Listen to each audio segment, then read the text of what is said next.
Good afternoon, Ross Matthew Gates, mental health and advocate and LGBTQ plus advocate. So I'm coming on this afternoon. Obviously, there's a lot of media spotlight around the right care, right person approach for the mental health in terms of the Metropolitan Police.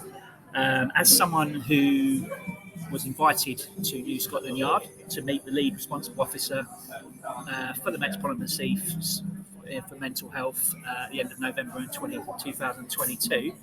And as someone who went on a ride along with the police and provided extended visibility around the whole area of the Metropolitan Police, picking up the deluge additional excess mental health calls, which obviously the NHS can't cope with. I felt that I was in a good place to come on here today and give my opinion on where I feel what's going on here. Having read some of the articles, i.e. The Guardian, obviously the police have been labelled inappropriate because obviously they're going to be pulling out at the end of August. Not pulling out completely, I have to say, because obviously if there's a threat to life, they will still attend. But for me, as I saw firsthand back in September 2022, when I went out with officers from Kentish Town and Camden, I only went out for 5 hours of their shift. And I can remember saying, in my video before, 5 out of the 7 calls that I went out with these officers and observed were mental health calls. This is backed up by statistics such as a call is received and flagged as mental health by the Metropolitan Police every 3.5 minutes. A unit is deployed to mental health calls every 20 minutes. I totally get it that, this very bold and I feel necessary move by the Commissioner, Sir Mark Rowley, who I've had the privilege of having many written communications with around hate crime and stuff as well, is necessary. I have to be, obviously, I've worked for former employee of the Royal College of Psychiatrists, keynote speaker, where I delivered a presentation all about the grey area which exists, mental health treatment for LGBTQ plus patients. So I'm coming here with credence with this opinion. But for me, what I want to centre on here is that I'm sure Sir Mark, I've never met Sir Mark, I'm sure Sir Mark doesn't want to be putting people, I know for a fact that the Metropolitan Police have people's welfare at heart. I've said this before. I spent a good 2 hours with the lead officer for mental health for the whole of the police force. They don't want to land anybody in the lurch, but equally, I can see their frustration. Baron Casey review, they were hammered, and I'm not saying it wasn't right, because a lot of it was, some of it was, what was justified.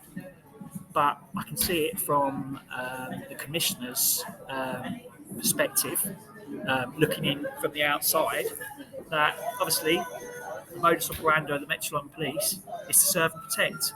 How can these officers serve and protect and bring down things like knife crime, hate crime, misogyny towards women, dealing with all these, people that are protesting all across London about Just Oil at the moment, which is, it's putting massive amount of pressure on our police service.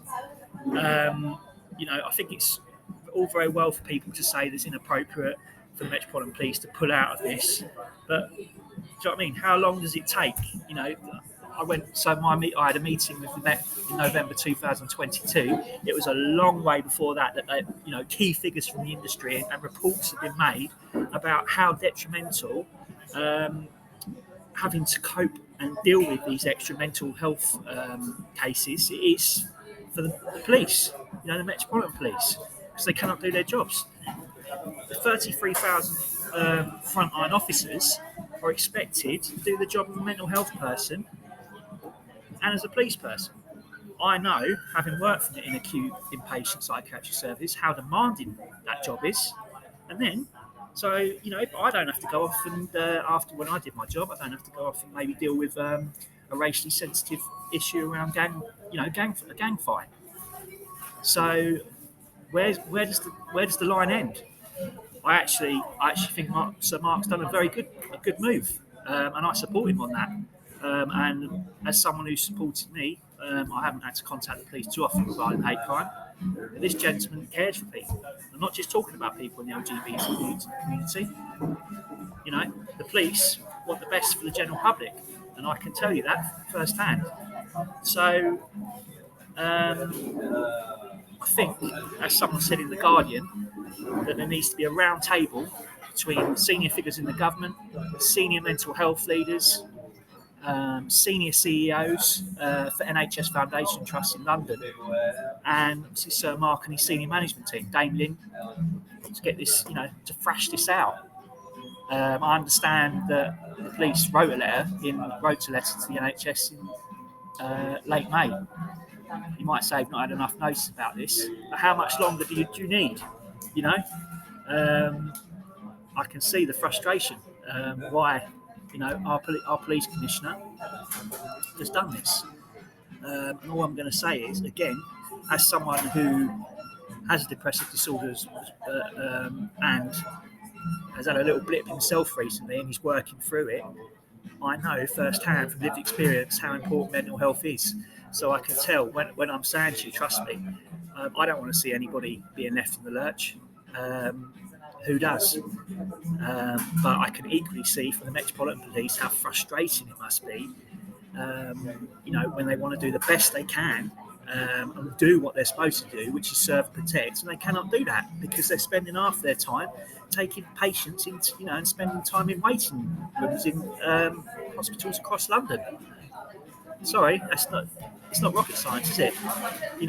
This has been going on for ages. We need, it's far from me to say, it's above my pay grade, but something needs to happen at a high level. More pressure needs to be put on. We need some covert, strong action here to sort this situation out.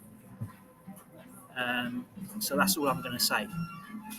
Thank you for listening. Ross Matthew Gates, over and out.